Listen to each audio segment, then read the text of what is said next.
Hey, what's up everyone? I hope you're all having a wonderful day or night, but for now, let's get into the video. There is no worse feeling of rejection. You know, when you're in a club or in a bar, you're chatting to someone, you think there's a vibe, and if you've had a few drinks, like sometimes I convince myself that they're the one. The term is drunk in love. This has happened to me a few times where I'm chatting to someone and I'm like, oh my God, they live in Essex, they live close by. This really could be it. And then turn around, you lose them for 10 seconds and they're chatting to another girl. How dare you? I'm like to my friend, look at him. He's talking to someone else. What the hell? He bought me 2 baby Guinness. Like, did that mean nothing? No, obviously he was in love with you and already planning the wedding. It's just that he got distracted for a second. And when it comes to you, if only after a few drinks you also plan the wedding, I will say you're having few too many.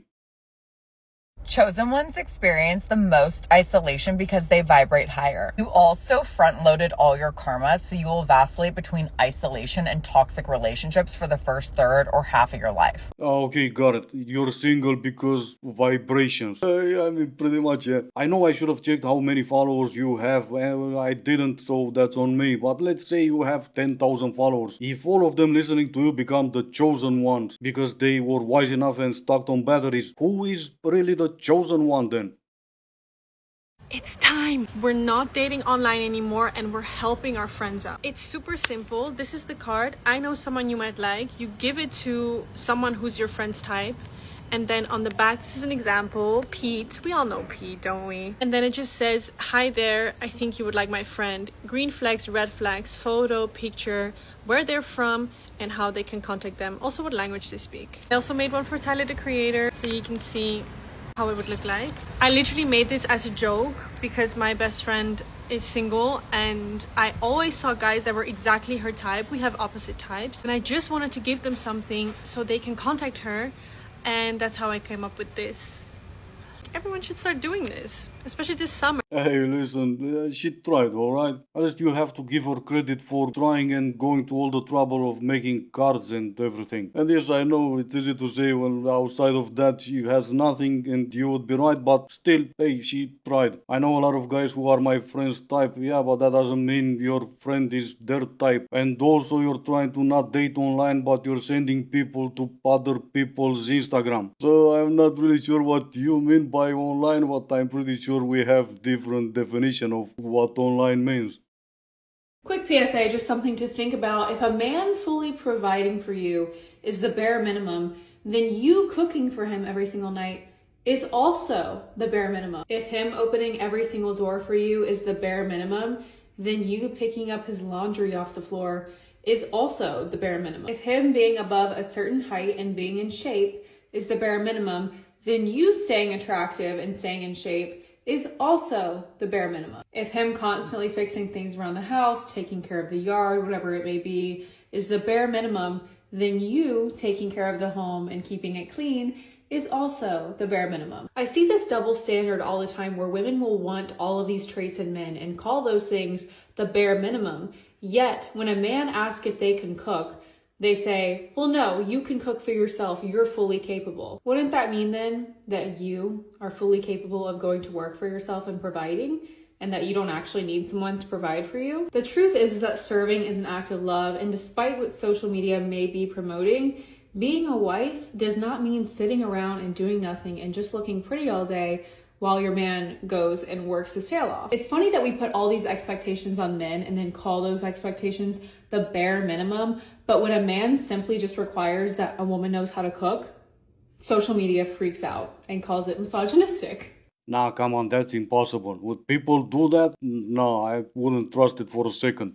The next time you're arguing with your man about the unpaid labour in the home, cooking, cleaning, laundry, and he says, well, I mow the lawn and I paint things and I fix things as and when they need to be fixed, I want you to suggest that you do a straight swap in responsibilities from that very second. I want you to say, okay. And I could not care less about what you want, and neither do married women. Now, don't get me wrong, there'll be a couple who will divorce their husband listening to you, the divorce guru that you are, because of all the unpaid labor they do and they don't feel sane or whatever. But that, in fact, is absolutely absolutely fine. If you're listening to this lunatic and you're divorcing your husband because of what she said, your husband can do so much better. Or you could instead just ask yourself, what is this lady talking about? She's single and she will be single for the rest of her life. Regardless if that's by choice or by someone else's choice, she will never be married again. So do you not find it weird at all that she's doing all the unpaid labor that she's complaining about and also doing whatever a man would have done around her house? Ask yourself, not her, but yourself, if she would rather do everything by herself like she's telling you to, or if she would rather be, if given the chance, have someone else do some of it.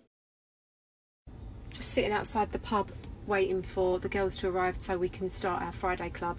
I just want to say, I don't know if anyone else is having this at the minute with teenagers, but my kids are driving me insane. Like, they don't want to do anything with me, which is fine. Okay, that's fine. I'll find my own things to do.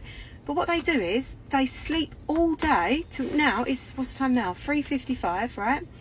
2 of them have just got up in the last hour. They sleep all day and then they want me to drive them around, or they sleep all day and then all of a sudden I'll go downstairs and there's another 5 teenagers in my house. Without asking, they just let everyone come in, and then they make loads of mess even though I've been cleaning all day, and then they go, oh, we're going out now, can we have some money, can you drive us here, can you do this? And then that's it. I won't hear from them again now till about 9 o'clock when I'm trying to track them down, and then we're going to start the process again all tomorrow. I need a wine. Honestly, I need a wine. No, what you need is to send their father to have a conversation with them. Oh, no, never mind.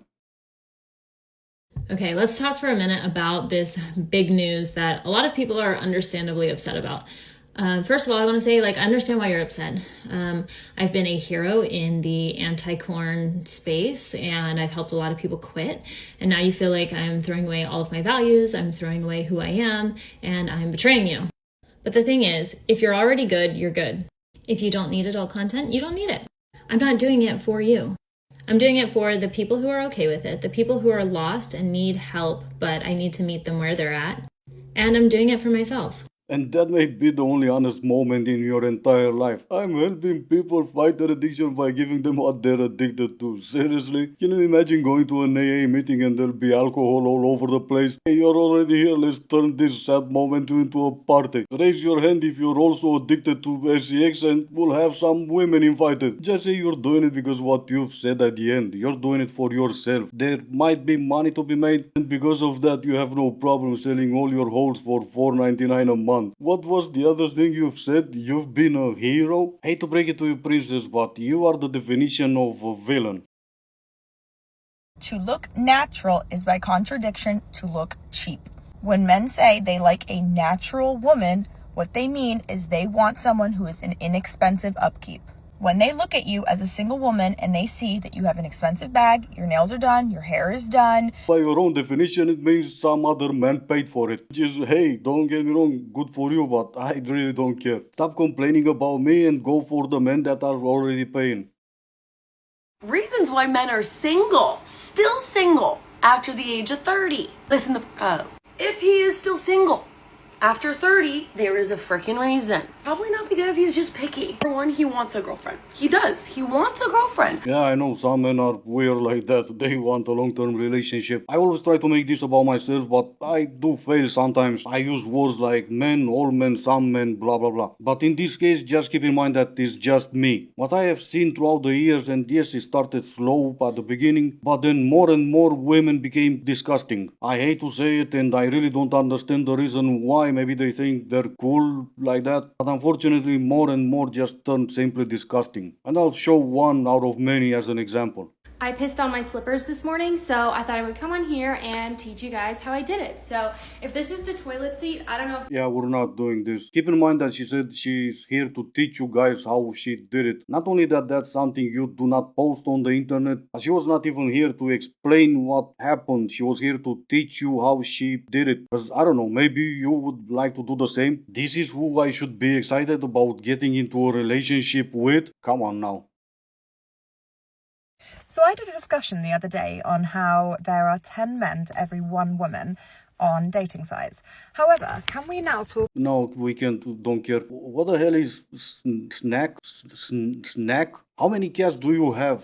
Me hoping you feed your kids something else other than snack. Anyway. I read a fact the other day that 1 in 4 people will stay single for life. So it said that by time that young adults now reach the age of 50, they will never have married. 1 in 4 of those people will still be single. That's just crazy, no? Like, what happened to relationships and loving one another and having like a best friend by your side? Everything I've posted since I started this channel. Bigger question is, what are you ladies doing to your face? I know, blah, blah, blah, we're not doing it for the male gaze. Then more of a reason for you to please stop. Your face is what people see first when they look at you. Maybe, here's me, wishful thinking and all that, you were not asking for that, but obviously whatever you asked for, it's not the result you got. Can you please stop doing that to your face?